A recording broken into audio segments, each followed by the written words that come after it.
আমার ইউটিউব চ্যানেলে সকলকে স্বাগত।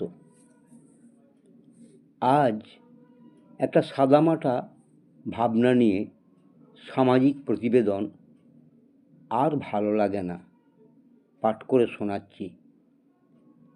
ভাবনার ক্ষুদ্র জ্ঞানে যদি শ্রোতার বিষ সদৃশ মনে হয় তাহলে অবশ্যই মন্তব্য করবেন।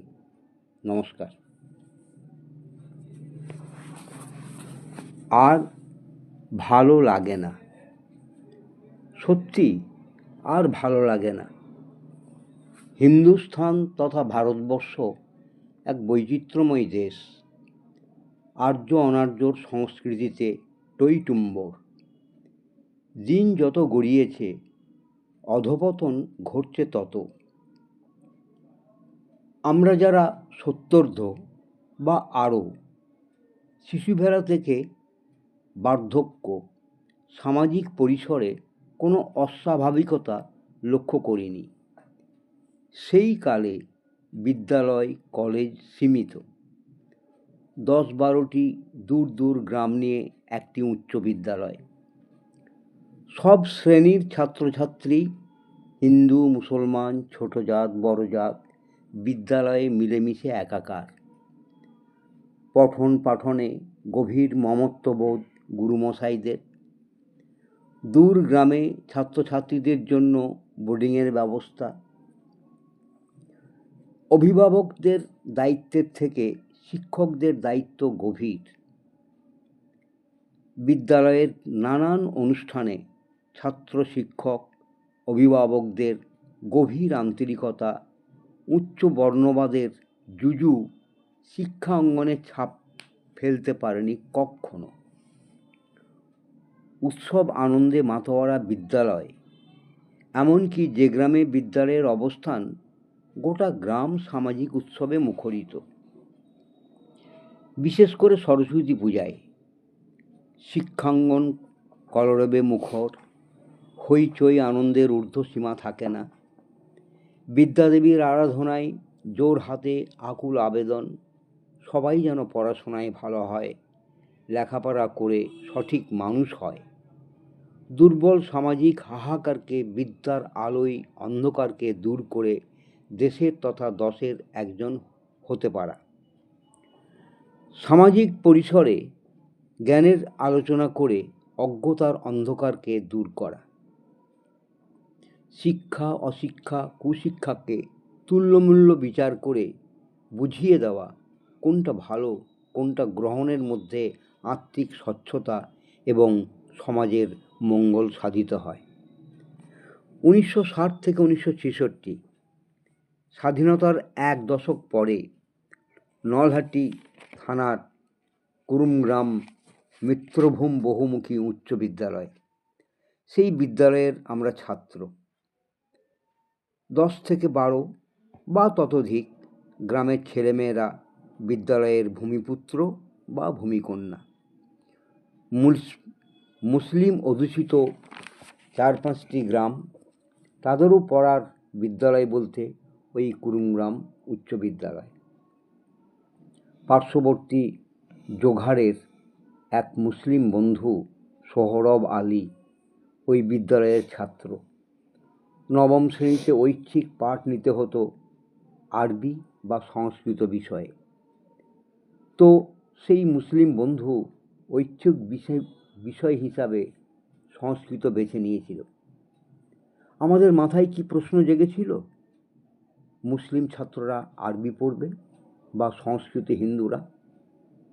এই বৈষম্য ছাত্রছাত্রীদের ছিল না, বা মাস্টারমশাইদের মধ্যেও এমন বিন্যাসবাদ উচ্চারিত হয় নাই, বা এই হীনমন্যতার বিভেদ মনে জাগেনি। আর আজ কি হচ্ছে? ক্ষমতার লড়াইয়ে চিরস্থায়ী মসনদে বসার জেহাদে বাংলার সংস্কৃতি, মানুষের মেলবন্ধন, সৌহার্দ্যকে জলাঞ্জলি দিয়ে বিদ্যাঙ্গনে বাগদেবীকে ভাগ করার কুমন্ত্রণায় মদত দিচ্ছি। সুদূর স্বাধীনতার প্রাক কাল থেকে স্বাধীনোত্তরে এমন ভয়ানক ভাবনা যে সমস্ত শিক্ষা সংস্কৃতি জ্ঞানকে কিছু বিবেকহীন অজ্ঞ অসূর্যম পশ্যা বিভেদবাদী স্বার্থান্বেষীরা রাজনৈতিক চরিত্রায়নে চিত্রিত করতে চাইছে, তাদের ধিক, শতধিক। কোনো ভাষা, কোনো শব্দ ব্যবহার করে এই জঘন্য সামাজিক অপরাধকে ক্ষমা করা যায় না। সাহিত্য, কলা, শিক্ষা, সংস্কৃতি, জ্ঞানকে কোনো সম্প্রদায় দিয়ে বিভাজন করা যায় না। এই উৎকর্ষের কোনো ভেদ নেই। হিন্দু, মুসলমান, জৈন, খ্রিস্টান, বাঙালি, অবাঙালি, সারা পৃথিবীর জনবিন্যাস বিদ্বান বিদুষী হওয়ার প্রতিদ্বন্দ্বী হতে পারে, কিন্তু বিরত থাকার কথা কেউ বলতে পারে না। স্কুলবেলার কথা মনে পড়ে। বাগদেবীর পুজো উপলক্ষে গোটা বিদ্যালয় উৎফুল্ল হয়ে পড়ত। প্রতিটি কক্ষের দরজা, জানালা, ব্ল্যাকবোর্ড, টেবিল, চেয়ার, বেঞ্চগুলো খিলখিল করে হাসত ছাত্রছাত্রীদের আনন্দের সাথে সাথে। এমন অনুভূতি যেন আকাশের মতো খোলসা, উদার। সরস্বতী পুজোকে কেন্দ্র করে মেলা বসত কুড়ুমগ্রামে। সরস্বতী পুজোর পরই উচ্চ মাধ্যমিক, অর্থাৎ তখনকার দিনের 11-এর পরীক্ষা। তাই বাড়তি নজর থাকতো মাস্টারমশাইদের। উচ্চ মাধ্যমিকের পরীক্ষার্থীরা যাতে মেলায় বেশি ঘোরাঘুরি না করে, সময়ের অপচয় না করে, তার জন্য মেলার এক প্রান্ত থেকে শেষ প্রান্ত নজরদারি করতেন। ভাবতে অবাক লাগছে না? পুজোর উপকরণ জোগাড়ে ওই হিন্দু না মুসলিম বিচার ছিল না। আপন আপন পরিসরে সবাই ফুল, ফল, শাখা নিয়ে হাজির। সবাই মিলে বিদ্যালয় প্রাঙ্গণকে সাজাতে হাতে হাত লাগিয়ে আম পাতা, রঙিন কাগজের ফুল, শেকল বানিয়ে একটা সার্বিক উৎসবের বন্ধন গড়ে তুলত। পুষ্পাঞ্জলির সময় সকল ছাত্রছাত্রী পুরোহিতের উচ্চারিত সরস্বতী কথা স্মরণ করে হাতের মুঠোয় ধরা পুষ্প ছুঁড়ে দিত পাদপদ্মে, স্মরণ করত মনে মনে। কই মাস্টারমশাই বা অন্যান্য ছেলেমেয়েরা তাদের ধাক্কা দিয়ে সরিয়ে দিত না? বা তারা পুজোর আনন্দ উপভোগ থেকে বিরত থাকতো না? ফলাহারের পর একসঙ্গে বসে খিচুড়ি খাওয়া যে কি আনন্দের, তাই হৃদয় দিয়ে অনুভব না করলে বোঝানো যায় না। সরস্বতী পুজোর আগে গাছে গাছে টুসটুসে কুল পাকলেও তারা জিভ সামলে নিত। এটা কিচ্ছু না, ভক্তি ও শ্রদ্ধার বিশ্বাস। পুজোর আগে কুল খেলে পাপ লাগবে, যদি পরীক্ষায় ফেল করি, ইত্যাদি। শ্রদ্ধা ভক্তির লোকাচারে কোনো বিভেদ নেই। ছেলেমেয়েরা কি সম্প্রদায় ভেবে এমন আচরণ করত? না, এক্কেবারে না। বিশ্বাস, গভীর বিশ্বাস। লেখাপড়া শিখে মানুষ হতে হবে, সে যে কোনো সম্প্রদায় হোক না কেন। জ্ঞান বিবেকের কাছে দায়বদ্ধ ছাত্রছাত্রীরা, তাই বিদ্যার মূর্ত নিয়ে কোনো প্রশ্ন ছিল না। বিদ্যা শিক্ষা সবার অধিকার, বিদ্যা অঙ্গন সবার। বিশেষ কোনো সম্প্রদায়ের জন্য বিদ্যালয় প্রতিষ্ঠিত হয় না। সার্বিক শিক্ষা সকলের, কোনো রাজনৈতিক দল সংকীর্ণ মানা নয়। কিছু অবিবেচক মূর্খ রাজনীতি আয়নে ভর করে রাজনৈতিক আদর্শ নৈতিকতাকে প্রশ্নের মুখে ফেলে অশান্তি করতে চাইছে। শুভবুদ্ধি সম্পন্ন ব্যক্তিত্ব সব রাজনৈতিক দলেই আছেন।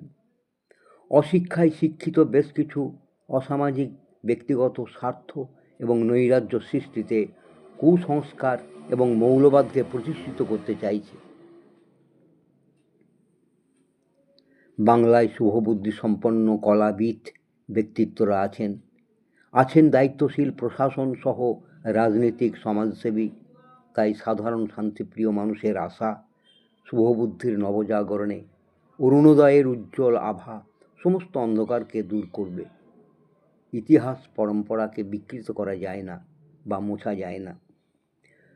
আমি সন্তান, পিতামাতাকে অস্বীকার করতে পারি?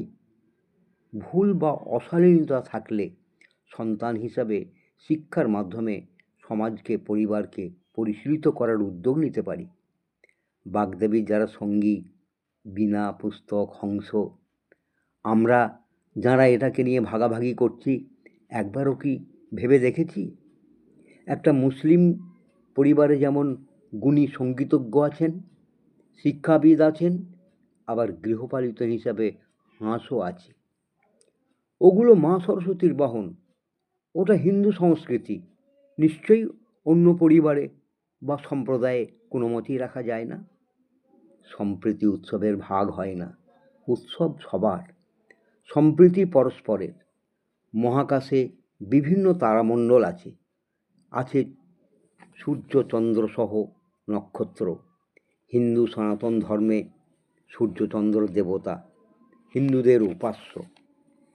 এই পৃথিবীতে যত মহাদেশ আছে তারা কি সূর্যালোক বা চন্দ্রালোকে অবগাহিত হচ্ছে না? বিশেষ বিশেষ ধর্মাবলম্বীদের কি বেছে বেছে আচরণ করে? কেন ছোট্ট কূপে জগৎ দেখব? বিদ্যার আলোকে প্রজ্বলিত মনুষ্যত্ব, সেই মনুষ্যত্ব বিস্তার ঘটাবে সমাজে। প্রকৃত জ্ঞান বিকাশে গণ্ডি নেই, সেই জ্ঞানভাণ্ডার গণ্ডিতে ঢোকার অধিকার সবার। পবিত্র রমজানের রোজা শুরু হয় কিঞ্চিৎ এক ফালি চন্দ্রকে দর্শন করে। সত্যি আর ভালো লাগে না। এই অসম বিকৃতির অবসান কবে হবে? কবি নজরুল ইসলাম, প্রখ্যাত সাহিত্যিক এস ওয়াজেদ আলী, সৈয়দ মুজতবা আলী, বেগম রোকেয়া সাখায়াত হোসেন, সৈয়দ মুজতবা সিরাজ, বিশিষ্ট সমাজসেবী মিরাতুন নাহার, প্রখ্যাত সানাইবাদক ওস্তাদ বিসমিল্লা খান, প্রখ্যাত সেতারবাদক ওস্তাদ আমজাদ আলী, প্রখ্যাত তবলাবাদক ওস্তাদ জাকির হোসেন, ওনারা কি সাহিত্য, কলা, সংস্কৃতিতে বিভেদের বার্তা দিয়ে স্মরণীয়, বরণীয় হয়ে আছেন? প্রশ্ন থাকল উদার মানসিকতার সমস্ত সম্প্রদায়ের অনুভূতির অন্দরে। নমস্কার।